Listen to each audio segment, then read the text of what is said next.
하나님 말씀은 열왕기상 11장 14절로 40절 말씀입니다. 하나님께서 친히 솔로몬의 대적들을 일으키셨다고 오늘 본문은 기록하고 있습니다. 그리고 그 이유가 있다고 오늘 본문은 그 내용도 기록하고 있습니다.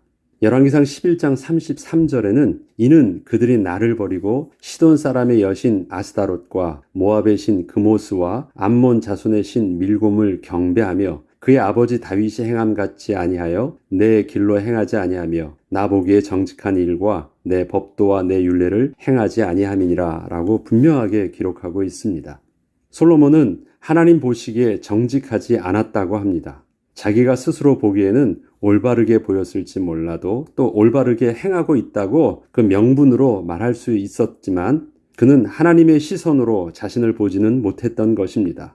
솔로몬에게 그의 통치 말년에 가장 심각하게 나타나고 있던 우상 숭배의 문제는 솔로몬의 무지에서 나온 것이 아니라 솔로몬이 그 누구보다도 뛰어났던 그 지혜에서 나온 것이었습니다. 정치, 외교, 군사, 경제를 통합해서 합리적인 결정을 내릴 수 있었던 그 지혜를 통해서 이방 여인들을 맞아들였고 그러한 솔로몬의 정책은 분명히 눈앞에서는 성공을 거두는 듯 했으나 겉으로 드러나는 화려함과는 다르게 그의 내면적으로는 또 국가적으로는 심각한 영적 부패가 일어나고 있다는 것을 스스로 감지하지는 못했던 것입니다. 그냥 당장에는 뭐가 되어지는 줄 알았어요. 자기가 하고 있는 일들이 옳게 잘 진행되고 있는 줄 알았습니다. 근데 하나님께서는 그러한 솔로몬의 모습을 너 정직하게 행하고 있지 않아 라고 분명히 말씀하신 것입니다. 그는 왕으로서 모든 것이 이스라엘 백성을 위한 것이라 여기고 그렇게 했지만 성경은 이러한 솔로몬의 통치를 하나님 보시기에 정직하지 않았다고 기록하고 있습니다. 이것은 그 마음에 숨겨진 죄성이 자기 스스로 그렇게 원했던 일을 그렇게 한 것이라고 하는 말입니다. 중심을 보시는 하나님은 혹시 솔로몬 자신도 미처 스스로 깨닫지 못했다 할지라도 정확하게 그의 중심에 있는 악함을 아시고 속지 않으시는 것입니다. 솔로몬의 영적 타락은 갑작스럽게 일어난 일이 아니었습니다. 늘 잘하고 있다가 어느 날 순간의 실수로 인하여 벌어진 일들이 아니었습니다. 매일 일상의 판단과 선택을 해야 하는 상황에서 자신이 생각할 때에는 이 정도는 문제가 없을 것이라는 판단 속에서 선택했던 결과들이 스스로를 영적으로 무감각하게 하였고 자신의 타락을 전혀 볼 수 없게 만들었던 것입니다. 솔로몬의 선택과 결정들은 그 문제의 심각성이 즉시 드러나지 않았기에 자신이 했던 선택들이 틀린 줄을 그때에는 잘 몰랐습니다. 그래도 되는 줄 알았습니다. 하나님께서는 솔로몬에게 순종에 대한 미래의 축복을 약속하여 주실 때 그와 정반대의 불순종에 대한 미래의 저주를 동일하게 솔로몬이 그 마음에 담아야 했었는데 그렇게 하지 못했던 것입니다. 솔로몬에게는 언제나 늦었지만 다시 회개하고 돌이킬 기회가 있었습니다. 그러나 솔로몬은 그때에 멈추지 않았고 하나님의 징계를 받고자 하는 마음이 전혀 없었습니다. 결국 솔로몬의 잘못은 모두 지연이 되어 그 아들 때에 나타나게 되었습니다. 하나님께서는 다윗의 순종의 축복을 솔로몬이 받게 하셨고 솔로몬의 불순종의 징계를 그 아들 르호보암이 받게 하셨습니다. 우리는 이 내용들을 잘 명심하고 기억하고 있어야 됩니다. 솔로몬은 그것을 명심해서 듣고 스스로 돌이켰어야 됐는데 자기가 지금 자기의 지혜로 잘하고 있는 줄 착각하면서 못했던 것입니다. 이것이 르호보암 때 모든 것이 다 드러납니다. 우리가 이 내용들을 본다면 어머니로서 또 아버지로서 지금 나의 모습 속에서 내가 거둔 건 내가 열매를 지금 당장에 보지 못한다 할지라도 그것이 어떻게 영적인 비밀이 되어서 우리 후대에 이르기까지 복으로 되는지 그 사실들을 우리는 보면서 오늘의 삶을 정말 진지하게 울며 씨를 뿌리는 영적인 비밀들을 잘 감당해야 할 것입니다. 다윗과 솔로몬의 인생을 비교해 보자면 다윗의 일생은 늘 긴장의 연속이었습니다. 사울왕의 박해를 피해 도망 다녀야 했고 그가 왕이 되어서는 자신을 반대하는 이스라엘 백성들을 상대해서 겸손히 섬겨야 했으며 주변 국가와 다윗은 전쟁을 계속해야 했고 아들들은 반역을 일으켰으며 한 명도 아니죠. 자신의 신하 중 가장 핵심에 있던 요압은 다윗이 편하게 대할 수도 없던 자였습니다. 또한 다윗 스스로의 실수와 타락으로 인하여 여러 차례 하나님의 징계를 받기도 했습니다. 이러한 다양한 일들이 다윗의 일생에 계속되면서 그리 평안치 못한 삶을 살았던 것입니다. 위대한 다윗이라고 얘기하지만 실상으로 우리가 다윗의 이야기를 딱 펼쳐보면요, 씁쓸해요, 마음이. 이러한 다윗의 인생을 나는 살고 싶지 않을 정도의 다윗의 삶은 고난의 내용들이 많았던 것을 우리는 성경을 봅니다. 오히려 솔로몬처럼 그렇게 화려한 영광과 승리와 부와 모든 것을 다 누리고 싶은 그 모습이 오히려 다윗과 솔로몬의 이야기를 통해서 비춰집니다. 그런데 왜 우리는 솔로몬을 내려놓고 그러한 고난의 삶을 살았던 다윗을 위대하다고 말하고 그의 삶을 본받으려고 하고 그것이 복이었다고 말할까요? 또 성경은 그 다윗을 그렇게 증거하고 있을까요?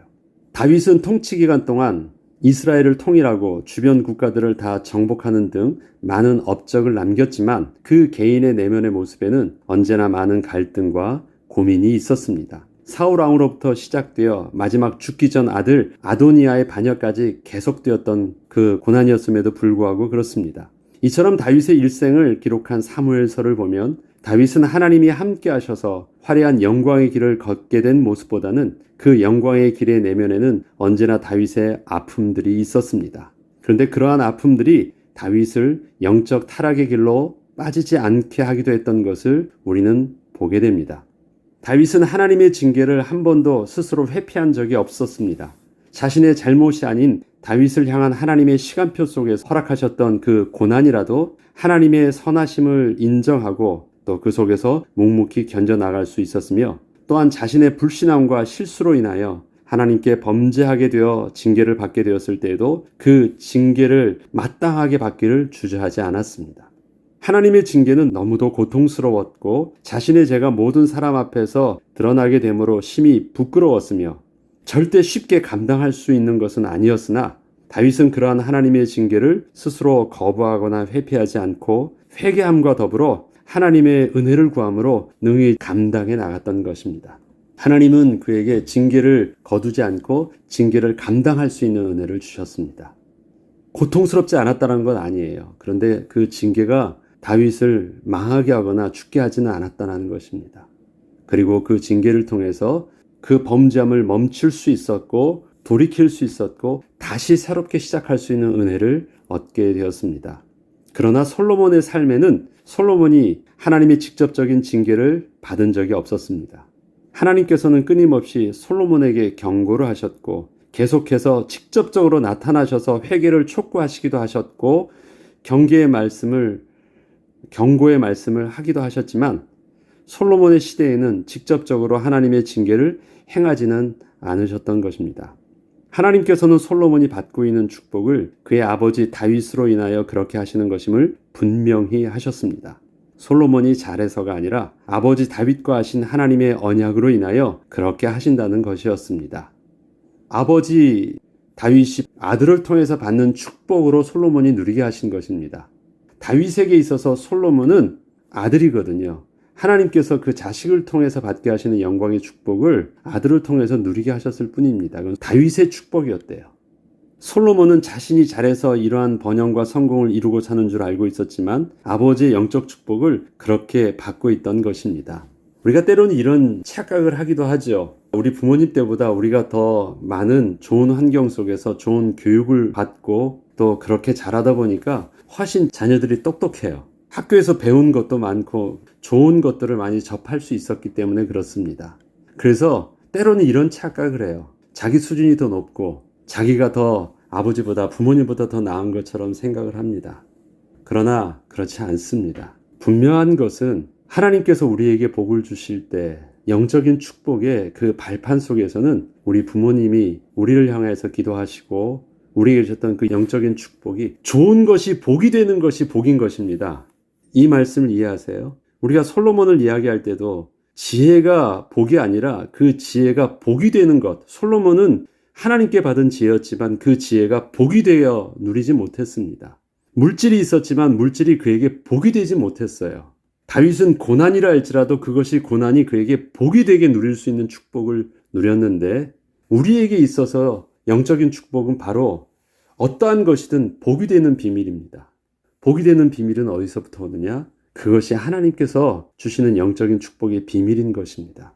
부모님의 기도와 부모님의 영적인 배경들이 자손에게 그러한 복이 되는 것. 그래서 내가 더 똑똑하고 내가 더 교육 잘 받았다고 착각하지 말고 그것 때문이 아니라 비록 세상적으로는 삶에 부족해 보였던 부모님이었지만 그분이 먼저 하나님을 사랑하고 하나님께 기도하고 하나님을 존중함으로 그렇게 자녀를 위해서 했었던 기도의 축복들을 우리가 지금 이렇게 받고 있는 것임을 우리는 겸손하게 인정할 때 우리는 우리의 삶 속에 주신 하나님의 복을 복으로 누릴 수 있을 것이고 스스로 교만하여 솔로몬처럼 실수하거나 실패하는 일들이 없을 것입니다. 솔로몬은 자신이 잘해서가 아니라 이러한 번영과 성공을 이루고 사는 줄 알고 있었지만 잘해서 이러한 번영과 성공을 이루고 사는 줄 알았지만 분명히 아버지의 영적 축복을 그렇게 받고 있었던 것이었습니다. 우리에게 고난이 축복이 되기 위해서는 하나님의 말씀이 두 귀를 울리고 그 심령에 품어져야 합니다. 하나님이 죄를 드러내실 때 정직하게 인정하고 회개할 때 죄로 인한 하나님의 징계를 기꺼이 받고자 하기 때문에 그렇습니다. 이때의 고난은 비록 고통스럽지만 능히 감당케 하시는 하나님의 은혜를 경험하게 됩니다. 하나님의 음성이 내 귀에 들리면 하나님께서 너 그거 죄야, 너 그거 하나님의 말씀에 맞지 않아 말씀하실 때 그게 우리의 귀를 울리게 됩니다. 내가 그러한 죄를 인정하게 되면 내게 있어지는 고난들을 마땅히 그 죄로 인한 징계를 받게 됩니다. 그러면 그 고난은 복이 됩니다. 성경은 레위기서를 통해서도 하나님께서 너에게 불순종함으로 너희가 징계를 받게 될 때 그 징계를 기꺼이 받게 되면 그것으로 인하여 하나님께서 황폐하게 되었고 그 땅에서 쫓겨나게 됐던 그 땅을 하나님께서는 다시 회복시켜 주시고 돌아오게 할 것을 약속하여 주셨습니다. 하나님의 음성이 들려지면 우리는 우리의 징계 속에서 그것을 기꺼이 받을 수 있는 은혜를 받게 됩니다. 세상적인 잘못은 우리가 빌 때 이렇게 하죠. 잘못했어요. 한 번만 용서해 주세요 하는 것은 내가 잘못으로 인하여 받는 징계를 회피하고자 하는 몸부림이 우리에게 나타나는 것이지만 우리가 하나님께 회개하는 것은 하나님 잘못했어요. 그러니까 이번 이러한 고난은 좀 막아주시고 지나가면 안 될까요? 그것이 우리의 회개가 아닙니다. 하나님의 거룩을 훼손한 것. 그래서 우리는 기꺼이 그것을 하나님의 징계인 줄 알고 겸손히 받는 것입니다. 이때 하나님은 감당할 수 있는 은혜를 주시고 그것을 통해서 새롭게 시작할 수 있는 은혜도 주시고 그 다음에 다시는 그 길로 돌아서지 않는 그 은혜를 우리에게 주셔서 고난이 복이 되게 하시는 것입니다. 솔로몬에게는 하나님의 말씀이 자신의 귀를 울리는 하나님의 음성으로 다가오지 못했습니다. 하나님은 수차례 솔로몬에게 말씀하셨고 오늘 본문에서 나오는 하닷과 르신과 같은 대적들을 통하여 끊임없는 가시와 같은 아픔을 주셨지만 솔로몬은 결코 그러한 하나님의 음성에 귀를 기울이지 않았던 것입니다. 겉으로 드러난 모습을 보면 다윗의 삶과 솔로몬의 삶을 비교해 볼 때 솔로몬의 삶이 더 좋아 보이지만 실제적인 하나님의 은혜는 다윗이 누렸음을 알 수 있습니다. 다윗의 고난은 마침내 축복이 되었지만 솔로몬의 화려한 성공과 그 영광은 결코 하나님의 축복으로 온전히 누리지는 못하였던 것입니다. 다윗의 고난은 하나님의 음성에 민감하게 반응할 수 있는 영적 감각을 계속 유지할 수 있게 하였지만 솔로몬의 영광은 하나님의 대적하는 우상 숭배를 스스로 조장할 정도로 완전히 영적 감각을 그렇게 상실하게 만들었던 것입니다. 지난날 하나님께서는 초기 가나안 정복을 하는 이스라엘 백성들을 향하여 하나님의 순종에 대한 축복과 불순종에 대한 저주를 말씀하여 주시면서 만약에 정복하라 하셨던 가나안 원주민들을 남겨두게 된다면 그들이 결국은 가시와 올무가 되어 이스라엘을 끝까지 고통스럽게 할 것을 이미 말씀하셨습니다. 그 내용이 사사기 2장 2절로 3절에 잘 기록되어 있는데 너희는 이 땅의 주민과 언약을 맺지 말며 그들의 제단을 헐라하였거늘 너희가 내 목소리를 듣지 아니하였으니 어찌하여 그리하였느냐. 솔로몬이 지금 이렇게 똑같이 하였죠. 솔로몬이 똑같이 이 징계를 지금 받고 있는 것입니다. 그러므로 내가 또 말하기를 내가 그들을 너희 앞에서 쫓아내지 아니하리니 그들이 너희 옆구리에 가시가 될 것이며 그들의 신들이 너희에게 올무가 되리라 하였노라. 오늘 본문에 나오는 솔로몬에게 하닷과 르신은 솔로몬의 평생의 삶에 환란이 되었다라고 말합니다. 솔로몬을 대적하였대요. 가시가 된다는 것은 계속 찌르는 아픔으로 인하여 괴롭게 할 것이라는 것입니다. 이러한 가시와 같은 고통은 결국 다시 하나님께 돌아오게 되는 방편이 되게 하시는 하나님의 은혜의 방편으로 삼으셨던 것입니다. 여러분, 가시가 사람을 죽입니까? 가시가 사람을 죽이지 못해요. 조그만 눈에 보이지도 않는 그 가시처럼 보이는데 그것은 아프게 합니다. 괴롭게 합니다. 계속 신경 쓰이게 해요. 짜증나게 합니다. 그게 가시예요. 솔로몬에게 있어서 하닷과 르시는 감히 솔로몬을 대적해서 이스라엘을 정복시킬 수 있는 그런 힘든 존재는 아니었습니다. 그런데 솔로몬에게 늘 환난이 되었대요. 고통이 되었대요. 힘들게 하고 짜증나게 하고 귀찮게 되는 그 신경 쓰이는 거리가 되었대요. 하나님께서는 이스라엘 백성을, 가나안을 정복할 때 이스라엘 백성들에게 남겨두신 열국들을 가시가 되게 하셨대요. 올무가 되게 하셨대요. 스스로 꼼짝 못하게 만들어 놓은 것이에요. 가나안에 그들을 쫓아낼 만큼의 힘은 아닌데 고통스럽게 하셨대요. 왜 남겨두셨습니까? 전쟁을 알지 못하는 그 시대에 하나님을 알게 하기 위해서 남겨두신 열국이라고 말씀하십니다. 깨닫게 하시기 위한 것이래요. 잃어버렸던 영적 감각을 다시 회복하게 하시는 하나님의 선하신 섭리가 그 가시와 올무에 있다라고 말씀하십니다. 그런데 그 가시와 올무가 없어졌다가 솔로몬의 시대 때 다시 나타난 거예요. 그게 하닷과 바로 르신이었습니다. 그래서 솔로몬 시대 전쟁도 없었고 솔로몬의 시대가 그렇게 망하지도 않았는데 솔로몬의 시대 유일하게 아픔 주시는 그 찌르게 하는 가시로 그 둘의 이름이 기록되어 있습니다. 그리고 잠재적인 그 위험성이 바로 이젠 르호보암 시대에 나타날 그 위험성이 바로 솔로몬 시대 솔로몬이 세웠던 여로보암이 대적으로 이제 신하로 서게 되는 것입니다. 가시와 같이 찌르는 고통은 몽둥이와는 분명히 다릅니다. 완전히 넘어갈 정도의 큰 힘으로 다가오지 않지만 잠시라도 평안히 있지 못하게 하는 아픔이 계속되게 하셔서 잊었던 영적 감각을 되살리게 하시는 것입니다. 하나님께서 친히 솔로몬에게 하닷과 르손을 일으키사 솔로몬의 대적이 되게 하셨습니다. 솔로몬에게 가시를 보낸 것입니다. 이것은 하나님께서 솔로몬에게 은혜의 손길을 내미신 것이었습니다. 솔로몬은 저들이 자신의 평생의 환난의 원인이었지만 그 가시가 단지 원치 않는 고통이었을 뿐이었지 거룩하신 하나님의 경고를 볼 수 있지는 못했습니다. 우리의 삶 속에 가시가 있습니까? 바울 같은 경우는 하나님의 은혜의 방편으로 그 가시를 그렇게 알 수 있었습니다. 내 몸에 가시를 주셨다. 그래서 스스로를 겸손할 수 있게 하시는 은혜로 누렸습니다. 솔로몬은 그렇지 못했어요. 그냥 너무 싫은 것이었어요. 화가 나는 일이었고 짜증나는 일이었을 뿐이었습니다. 그곳에서 거룩하신 하나님의 음성을 들을 수 있는 영적 감각이 없었습니다. 다윗의 고난과 솔로몬의 영광 중 무엇이 우리에게 진정한 복이 될까요? 고난이 축복이 되는 비밀을 솔로몬을 통하여 다윗의 삶을 다시 조명함으로 고난 속에서 함께 하시는 하나님의 은혜의 손길을 새롭게 깨닫는 은혜가 있기를 우리는 기도해야 되겠습니다. 그냥 다윗만 봤을 때는 다윗이 힘든 삶을 살았구나. 나는 그러지 않았으면 좋겠다. 혹시 그렇게 생각할 수도 있는데 다윗을 통해서 솔로몬의 삶을 보니까 솔로몬의 삶은 영광이 다였는데 화려함이 다였고 부와 존귀가 다였는데 그러한 솔로몬의 삶을 통해서 다윗의 삶을 재조명해 보니까 꼭 솔로몬의 삶이 그게 다 복은 아니었구나. 다윗의 삶이 그게 다 고통스러운 그런 것만은 아니었구나. 또 고통 속에서 주시는 하나님의 은혜의 모습이 그렇게 나쁜 것만은 아니었구나. 우리는 그것을 재조명하게 된다는 것입니다. 하나님께서 우리의 삶 속에 고난과 영광의 비밀들이 영적인 밸런스를 이루면서 은혜 가운데 우리가 나 자신을 잃지 않고 하나님의 은혜를 잃지 않고 온전히 인도함 받는 그 비밀.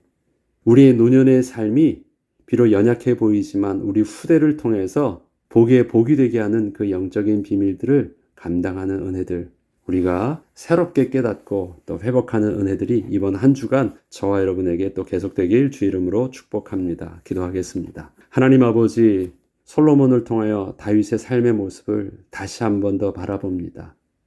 그렇게 힘들어 보였던 다윗의 삶 속에 하나님께서 복으로 남겨주시고 또 복으로 누리게 하셨던 삶의 고난들을 새롭게 바라보게 합니다. 우리의 삶 속에 일어나는 고통과 고난의 모습들, 그러나 그 속에는 하나님의 선하신 계획과 은혜가 있음을 정직하게 인정하게 하시고 그 은혜를 따라서 우리의 고난의 삶 속에서 하나님께서 우리에게 허락하셨던 영적인 축복들을 이제는 우리의 삶 속에서 온전히 누리게 하셔서 평생 우리의 삶이 하나님을 잊지 않는 존귀한 삶을 살게 하시고 또 우리의 삶을 통하여 우리 후대가 복의 복으로 누려질 수 있는 은혜를 얻게 하여 주옵소서. 이번 한 주간도 우리의 삶 속에 하나님께서 주시는 그 은혜를 세밀하게 깨닫는 축복을 누리게 하여 주옵소서. 감사드리며 우리 주 예수 그리스도 이름으로 기도합니다. 아멘.